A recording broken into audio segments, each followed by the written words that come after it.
On the 29th of May 2010, skipper Jamie Green and his crew set out on the Galwadi Moor from Yarmouth on the Isle of Wight for what they thought was a normal routine fishing trip. Unbeknown to them, they were being tracked as part of a £53 million drugs operation labelled Disorient. In 2011, despite the lack of evidence, Jamie, his 3 crew members and a long-term friend, John Beer, were convicted for 104 years between them. They were accused of recovering 12 holders of cocaine from the sea, thrown from another ship, the MSC Orion, in gale force 8 winds in under 3 minutes in the middle of the night. There were constant discrepancies throughout the case and subsequent trial, which included 2 Hampshire police officers changing their statements, allegations of intimidation within the jury deliberations, and the fact that not a single trace of cocaine were found on the boat despite the use of an itomiser. In 2017, the Centre for Criminal Appeals uncovered fresh evidence. the most shocking revealing that the Galwadi never crossed the track of the Orion, as was presented by the prosecution expert. At its closest, the distance between the 2 boats was 554 metres. Despite all of this, my dad, My son, My brother. My husband still remains in prison today.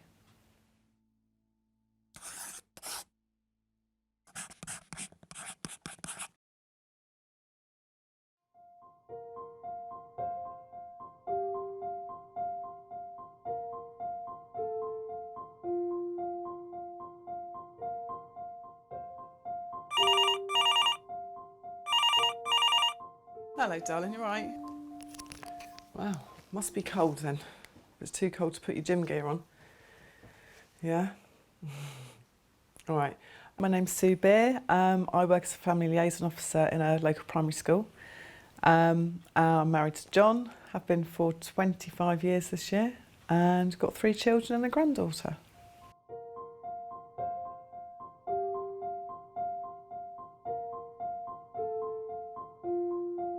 I've been in prison 7 years now, and the biggest thing for me, this life as a whole, is not being with my gorgeous wife Sue, my gorgeous children, missing family occasions, weddings, funerals, general things. I mean, one of the things that comes to mind is on a blustery winter's day, walking down on the beach, down at the sands at Ryde with a family and a dog. Not that we've got the dog now, she has to be put in a brain tumour, but yeah, just simple things like that, just simple family times, just spending time together. It was just a normal day. It was Tuesday, the 18th of January 2011. He went outside, it was about, I don't know, just before 7 in the morning, dark morning, winter's morning. I was just getting up with the children, coming downstairs, everyone's still, you know, in their 90s, dressing gowns, pyjamas and whatever. In the kitchen, and the front door went. It wasn't John. It was just a fella I didn't know with some other people. Tried to go in there and speak to one of them because the kids were, you know, we're all in a state. The kids, Flynn was only just 4, Maisie was 7, Ellie was 15, and one of the officers turned around to little Flynn and said, "Don't cry, Nippy, your daddy will be home tonight." He hasn't been home since. when you're younger, you always get taught that police are good people. If you need anything, then you go to a policeman. But ever since that day when they came to my house and took my dad away, said he'd be back, I've never been able to trust him. And the fact that they've caused all of this for us. Hi, I'm Nikki Green. I'm the sister of Jamie Green, who was convicted of conspiracy to import £50 million worth of cocaine. And I'm Jo Green, Jamie's mother.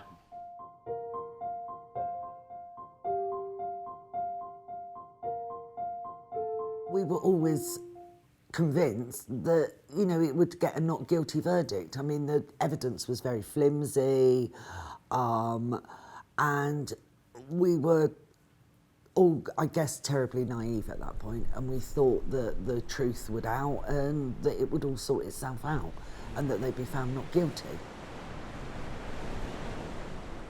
24 years is a huge, huge part of your life. I didn't get a chance to tell Ellie the sentence and the verdict, because by the time we came out and I'd sort of gathered myself and sort of composed myself, I thought, right, I'll ring Ellie. She'd been told by some of the kids at school who'd found out from the local Isle of Wight County Press website that her dad had got 24 years in prison. And the younger two, Maisie and Flynn, I just couldn't tell them. I thought I was protecting them. But I didn't know how to tell a 7-year-old and a 4-year-old that their dad was going to be in prison for 24 years. When I was at school, just when he was first arrested, I had no idea what was going on. I was only 7. I just got told that Daddy had been taken away and that he was going to come back. But obviously he never came back, and then I found out that he'd actually been sentenced by one of the older kids coming up to me and being like, oh, your dad's been put in prison, blah, blah, blah. And it was the worst moment I ever remember. That was a real mistake on my part, because when we started the 5 Men 104 Years website, I thought, I've really got to address this with them now and tell them. They knew. They'd found out through papers, other families, friends, their parents talk. It was all over the local paper for several weeks. Because that girl said something to me, I obviously knew something had happened, but I kind of didn't want to ask my mum about it because she was up on the mainland every day having to go to court.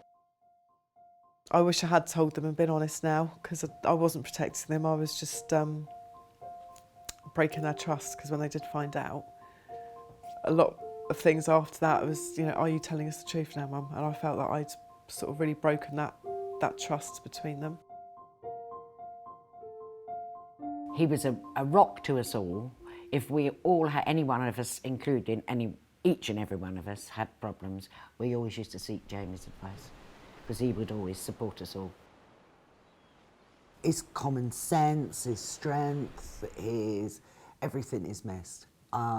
He's my only brother.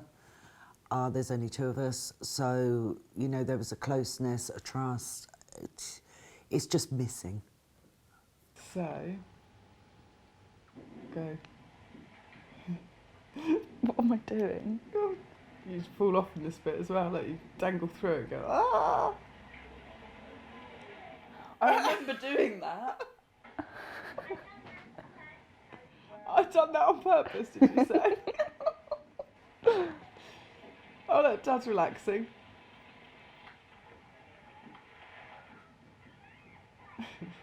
You're about to catapult your brother through the air. Boing.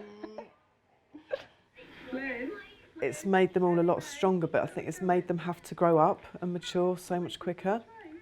I think they've missed out on a huge part of their childhoods that they're not going to get back.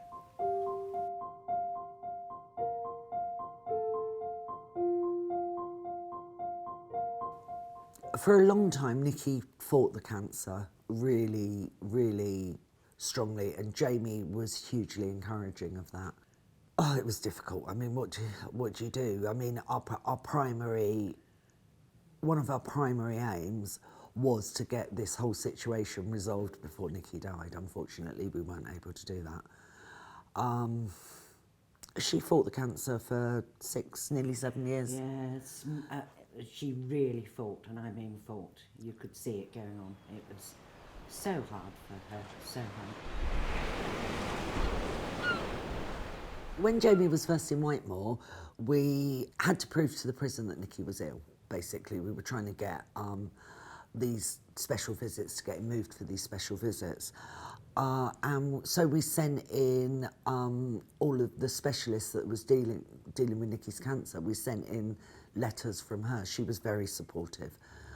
And the prison turned around and told us the letters weren't real, and that They were fake. They Anyone were could fake. do those. Anybody could write those letters. You must understand the effect that this is having on the prisoner.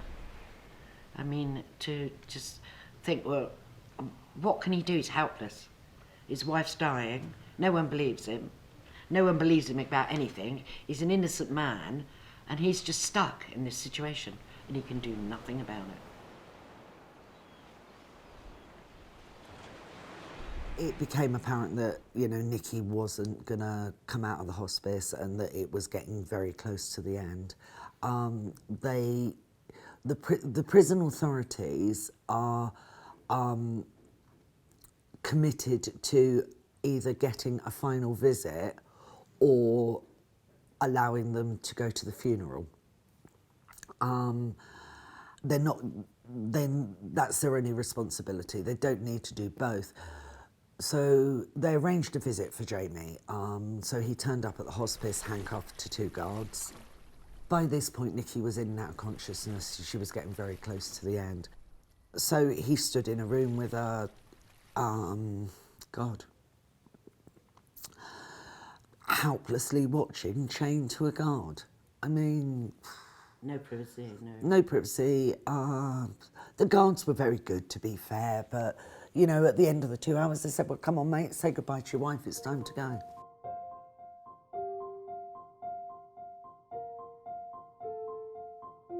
I used to say, has anyone sat with you, a social worker, a chaplain, and discussed what's happening here?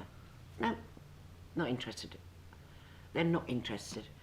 He said the only time he had the visit from the chaplain, really, was when he saw her coming. He knew what the time was and he knew it had probably happened, and he'd deduced his own conclusion from it. And then she just said, I'm sorry, your wife has died, and left. We were so close. Well, we still are close, but you can't exactly be close when he's not around. Like, we can talk over the phone, and like when we go to see him, it's difficult because I can't sit and have a chat with just him, like have a daughter and father chat, because the whole family's around. So yeah, obviously when he rings, we always make sure we're telling him all the news, but he's not in any of their photos. We've got 7 years with no John in photos. We've got no memories with him apart from photos that are taken in prison, which aren't the most natural, relaxed, sort of smiley, happy family shots. Hello, Daddy, look, making sandcastles.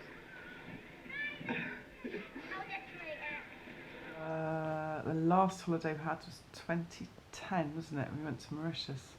Really? Go on then. It'll come back one day, mate, so when we get Dad home, get our lives back.